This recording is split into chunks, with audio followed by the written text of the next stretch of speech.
मैं ये दावे के साथ कह सकता हूँ कि वो जो गाड़ियों में 2 मुस्लिम जलाए गए उनका कोई दोष नहीं होगा, बस बेचारों का यही दोष है कि वो मुसलमान हो गए। तकलीफ इन्हें मुसलमान होने से है, तकलीफ इन्हें हरे रंग से है। ये भारत को तबाह करना चाहते हैं, ये बाहरी लोग हैं, ये विदेशी लोग हैं, इसलिए भारत से नफरत करते हैं। संविधान को ताक में रखकर इस तरह की वारदात होती है और उसके बाद खुली चुनौती प्रशासन को दी जाती है, क्या कहना चाहते हैं सर? देखिए, जहाँ जहाँ ये आडंबरी लोग, अभिमानी लोग, घमंडी लोग तथाकथित अपने आप को हिंदू धर्म का ठेकेदार बताते हैं और ज़बरदस्ती SC OBC माइनॉरिटी पर अपना धर्म थोपते हैं, इनको जहाँ जहाँ सरकार चलाने का मौका मिला है ये सबसे पहले मुसलमानों से ही नफरत फैलाते हैं।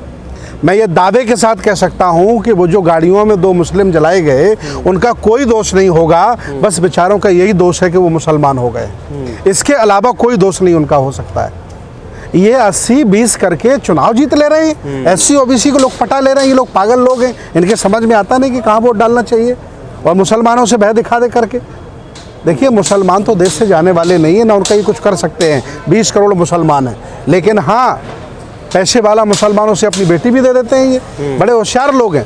ताज्जुब वाली बात है, पठान फिल्म में अकेला शाहरुख खान था और सारे 25-50 ब्राह्मण थे, अकेला शाहरुख खान का विरोध हो रहा था। सोचिए आप, तकलीफ इन्हें मुसलमान होने से है, तकलीफ इन्हें हरे रंग से है, तकलीफ अलग कल्चर से है। ये देश अलग रंगों का है, अलग संस्कृति का है, किसी की औकात नहीं है कि एक रंग में रंग ले। और मेरा रंग इन्होंने चुरा लिया है। ये जो भगवा रंग है ना, ये मेरा है, ये बुद्ध का रंग है, इन चोरों ने चुरा लिया है। इस पर भी हम FIR करने वाले हैं और सुप्रीम कोर्ट में केस करेंगे। चंद्रचूड़ जी आजकल बढ़िया काम कर रहे हैं, आंखें दिखा रहे हैं सरकार को। तो मैं उनसे कहूँगा कि पहले मेरा रंग जो इन्होंने चुरा लिया है वो मुझे दिलवाइए। पर जिस तरह से जो महापंचायत, हिंदू महापंचायत, और ये पहली बार नहीं है, इससे पहले ही बलात्कारियों के आरोपी जो हैं उनके समर्थन में रैलियां, सभाएं, तिरंगा यात्राएं निकली हैं। अब उन्होंने ये तक कह दिया कि पुलिस अपने पैर नहीं बचा पाएगी, अपने पैरों पर वापस नहीं जा पाएगी। देखिए, ये कार्रवाई क्यों नहीं हो रही? देखिए, ये किसी भी कारण से ऐसा करेंगे कि जो हिंदू नाम के पीछे लगा उसे बचाएंगे, और जहाँ जहाँ इनकी सरकारें हैं वहाँ यही कर रहे हैं। गुजरात में तो रेपिस्ट लोगों को सजा से पहले छोड़ दिया जाता है और उनको फूल मालाओं से स्वागत किया जाता है। ऐसा कहीं होता है? चाहे जो जुर्म करे, चाहे हिंदू हो, मुसलमान हो, बौद्ध हो, ईसाई हो, उसे सजा मिलनी चाहिए, लेकिन जाति के आधार पर, धर्म के आधार पर उसे बचाया जाए, ये संविधान के खिलाफ है, ये मानवता के खिलाफ है। मैं इसका विरोध करता हूँ और करता रहूँगा। क्या इसके पीछे ये वजह लग रही है, जिस तरह का माहौल है ये हिंदू राष्ट्र का, और आरोपियों के समर्थन में खड़े हो जाना, और जो मुख्य आरोपी है मोनू मानेसर, उसकी तस्वीरें गृह मंत्री के साथ हैं, अनुराग ठाकुर जी के साथ हैं, तमाम ऐसी तस्वीरें भी आई हैं। इनके जितने डकैत हैं, जितने गुंडे हैं, ये रात में सभी नेताओं से मिलते हैं और नेताओं से इनको गाइडलाइन मिलती है कि आज आपको कौन सा कांड करना है। ये सब मिली भगत है इनकी, भाई मिलजुल करके संयुक्त अपना पूरा लूट बचाए है पूरे भारत को। ट्रेनें उन्होंने बेच दी, हवाई अड्डे इन्होंने बेच दिए, अडानी का पैसा भी देखिए माफ़ करने वाले हैं, बैंक एक लोन देने वाली है, और लगभग 3000 लुटेरे भारत से पैसा लेकर के विदेश में भाग गए हैं। उन लुटेरों के पास है जो भारत से पैसा लेकर के विदेश भाग गए हैं। ये भारत को तबाह करना चाहते हैं, ये बाहरी लोग हैं, ये विदेशी लोग हैं, इसलिए भारत से नफरत करते हैं।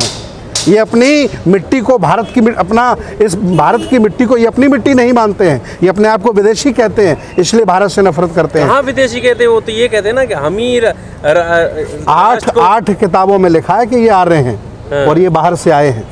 राहुल संस्कृत्यायन को पढ़ लीजिए, श्यामा प्रसाद मुखर्जी को पढ़ लीजिए, और एक और बहुत बड़े नेता हुए हैं, उनका नाम क्या था याद नहीं आ रहा, तिलक जी, उन्होंने भी लिखा है, लोकमान्य तिलक के, कि हम बाहरी लोग हैं। इसलिए इनका प्यार भारत से नहीं है, ये भारत रूपी बगीचे को उजाड़ना चाहते हैं और सबको बर्बाद करना चाहते हैं, और जो कुछ पैसा वो विदेश में लेकर के इस नफरत को कैसे रोका जा सकता है? परिवार की सदस्य जाने से उस परिवार की जिंदगी बेहाल हो गई, तो ये जो नफरत बढ़ रही है इसको कैसे रोकें? देखिए, संविधान का भारत है, संविधान के एक ही आर्टिकल ने ये तय कर दिया है कि जिस दिन से संविधान लागू हो गया, सारे धर्म की मान्यताएं और ऊंच नीच छुआछूत सब बंद हो गया। फिर भी मुसलमान के नाम पर टारगेट करना, उनको सताना, ये सरासर गलत है, इसका विरोध करते हैं। धन्यवाद। पर एक आखिरी सवाल मेरा, जो ये समर्थन में रैलियां निकलती हैं, कभी वो राष्ट्रवाद के नाम पर आरोपियों का समर्थन किया जाता है, कभी तिरंगा यात्रा निकालकर बलात्कारियों का समर्थन किया जाता है, और अब जो है खुली चुनौती मिल रही है। तो क्या सरकार है या सिस्टम इतना कमज़ोर हो गया है, किस चीज़ की दबिश है? देखिए, हिंदू जो गिरोह है, इनका जो गिरोह है, इस गिरोह में उन्होंने बहुसंख्यक SC ST OBC की संख्या को शामिल कर लिया है। वो गिरोह मरने कटने के लिए इनके लिए तैयार रहता है। जब चुनाव आता है तो हिंदू हिंदू हिंदू कर देते हैं, और जब हिस्सेदारी बांटी जाती है तो जातियां खोल के रख देते हैं। ये बहुत चतुर चालाक लोग हैं, और ये बहुसंख्यक SC OBC वाले समझ नहीं पा रहे कि आखिर मेरे साथ गेम कहाँ हो रहा। ये जिस दिन समझ जाएंगे, ये 3-4% लोग इनके समझ में आ जाएगा कि देश किसका और किसने बनाया। धन्यवाद।